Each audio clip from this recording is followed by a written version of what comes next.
Es un gusto tener este encuentro con ustedes a través de este podcast, el cual está diseñado con el propósito de compartir reflexiones de carácter filosófico, específicamente en torno a temas de interés público y de actualidad en nuestra sociedad. Mi nombre es Mauricio Enríquez, soy licenciado en Filosofía por la Universidad Autónoma de Sinaloa, donde imparto clases de algunas disciplinas de la carrera de Filosofía. Y la razón por la que me hallo frente a ustedes en este momento obedece a una muy sentida necesidad de compartir la propia visión del mundo y ponerla a discusión pública, para generar de esta manera un verdadero ejercicio de la libertad de expresión, tan necesaria al desarrollo cultural y social de una comunidad como la nuestra, la sinaloense y la mexicana en general.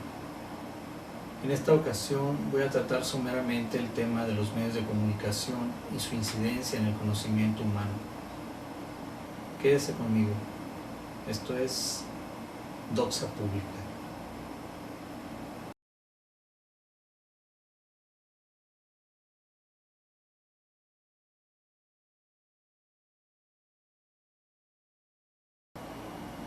Sin duda que la comunicación es un proceso intrínsecamente humano, que está en la base de la conformación de las sociedades y por ende de los individuos o personas. Respecto de por qué es el hombre un ser más gregario que todo otro animal, el filósofo griego Aristóteles afirmó que la palabra está para hacer patente lo provechoso y lo nocivo, lo justo y lo injusto. Y la participación común en estas percepciones es lo que constituye la familia y la sociedad. Por tanto, la palabra cumple la función de transportar un valor de índole social, que trasciende el ámbito limitado de la existencia individual. En contraste, según Aristóteles, los animales tienen voz, mas no palabra, y con dicha voz solo pueden comunicar entre sí las experiencias individuales de dolor y placer. En nuestros tiempos, algunos teóricos de la comunicación describen su estructura a través de elementos como emisor, receptor, mensaje, medio, código y referente. Emisor y receptor, claro, son los sujetos que comunican un cierto mensaje, un hecho ya sea de la realidad objetiva o de la pura conciencia, un hecho mental. Y el medio común que utilizamos para esto es el lenguaje hablado, la lengua o el idioma, pero también se pueden mencionar otros medios surgidos gracias al desarrollo de la técnica: el libro, los periódicos, el telégrafo, el teléfono, la radio, la televisión y en nuestros días la internet. En términos generales podemos definir el medio como el soporte material o vehículo en que se transporta o se transmite el mensaje, y dicho medio está condicionado técnicamente. La conexión entre la naturaleza de los medios, el tipo de comunicación, la cultura y la estructura social ha sido un tema de gran interés en nuestro tiempo. Hoy en día se plantea la idea de que estamos arribando a una nueva etapa dentro de la comunicación humana y que esto ha de traer cambios sustanciales en las culturas y sociedades contemporáneas. Por ello, veamos un poco acerca de esta conexión entre tecnología comunicativa y la cultura.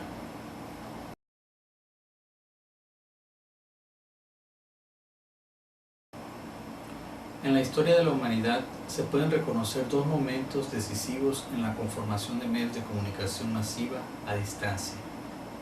El primero coincide con la invención de la imprenta en el siglo XVI, el segundo a partir del telégrafo durante el siglo XIX.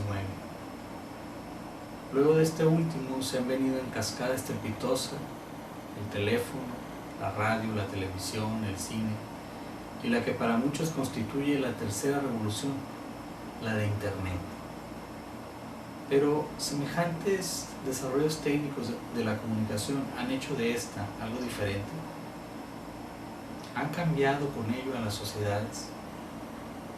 En la primera revolución, la de la imprenta, es claro que significó el inicio de un proceso de educación y autoeducación de las masas, proceso lento pero efectivo que llevó a la secularización de la cultura, antes bajo dominio absoluto de la Iglesia. Dicho proceso se expresó en el ideal de la libertad de expresión y, sin embargo, así como mero ideal ha permanecido desde entonces, puesto que la prensa no ha sido nunca un espacio de expresión democrática real, es decir, en poder de la ciudadanía, sino en poder del Estado y de las clases sociales dominantes. La segunda revolución mediática parece seguir a otra de tipo económico, la revolución industrial.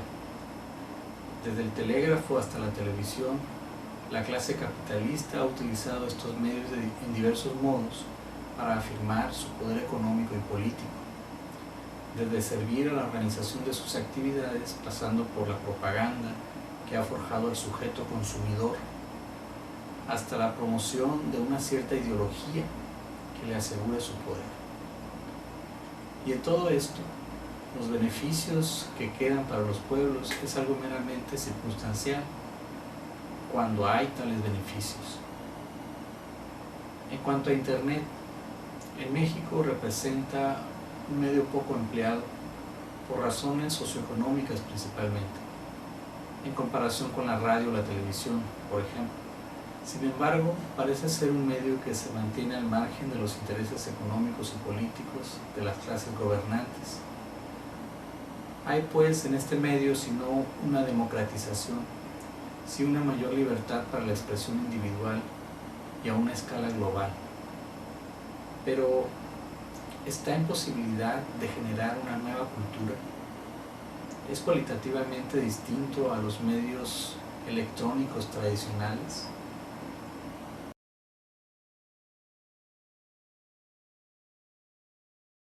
La raíz del problema en las tecnologías tradicionales de comunicación reside tanto en su uso monopólico y no democrático, como en la falla de un aspecto elemental del proceso comunicativo, la retroalimentación. El mensaje va siempre del emisor al receptor, pero no siempre emisor y receptor son los mismos. El que es receptor en un momento dado puede convertirse a su vez en emisor, porque la comunicación es esencialmente diálogo, pero los medios de comunicación tradicionales, en la medida en que sirven como mero instrumento de poder ideológico, evitan sistemáticamente el diálogo o lo reemplazan por un falso diálogo. Evitan la participación comunitaria en la expresión de las opiniones. De esta suerte, la llamada opinión pública no es más que la opinión de quienes dominan. Dominio que, más que fundarse en la capacidad de ellos, se funda en la incapacidad de los otros, de las masas que viven sumidas en la ignorancia. Hoy que se halla tan de moda hablar de la sociedad del conocimiento o de la sociedad de la información, deberíamos aprender a distinguir entre información y conocimiento. No son lo mismo. Filosóficamente, hay una diferencia muy importante entre ambas cosas. Lo primero concierne a lo inmediato, a lo dado a través de los sentidos, que no es pasado por el tamiz de la reflexión, del diálogo crítico. Por otro lado, el conocimiento da cuenta de la realidad de las cosas, nos devela el ser de las cosas. Es lo que intentan constantemente las ciencias y la filosofía. Pero lo que impera en los medios de comunicación, incluyendo en cierta medida las nuevas tecnologías, es el tránsito de mera información, porque el conocimiento, además de estar plasmado en conceptos, requiere siempre de la discusión, del diálogo, y es lo que hace falta. Y la información por sí misma, sin este elemento crítico que menciono, no sirve para crear o transformar, salvo para ser usada en el mantenimiento de un cierto orden sociocultural establecido.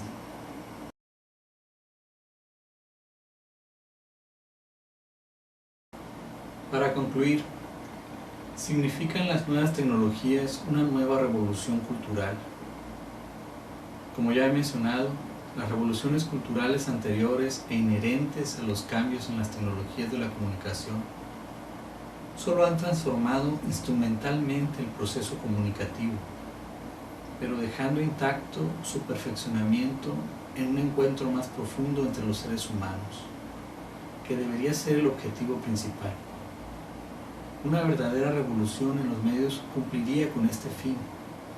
Por esto es que considero que un cambio cultural válido puede ser realizado tanto a través de las nuevas tecnologías como de las tradicionales, y depende más que nada de su democratización. De momento parece que Internet es el espacio más propicio para ello, pero ¿qué nos hace creer que no puede convertirse también en un medio de control? Solo cabe apelar a la organización de los medios por los propios ciudadanos, para hablar entonces de un verdadero cambio sociocultural. Solo me resta agradecerles por su atención a este primer episodio de este podcast Doxa Pública. Espero que les haya interesado y que comenten. También pueden contactarse conmigo a través del correo electrónico agorapodcast@gmail.com. Gracias por su atención. Hasta la próxima.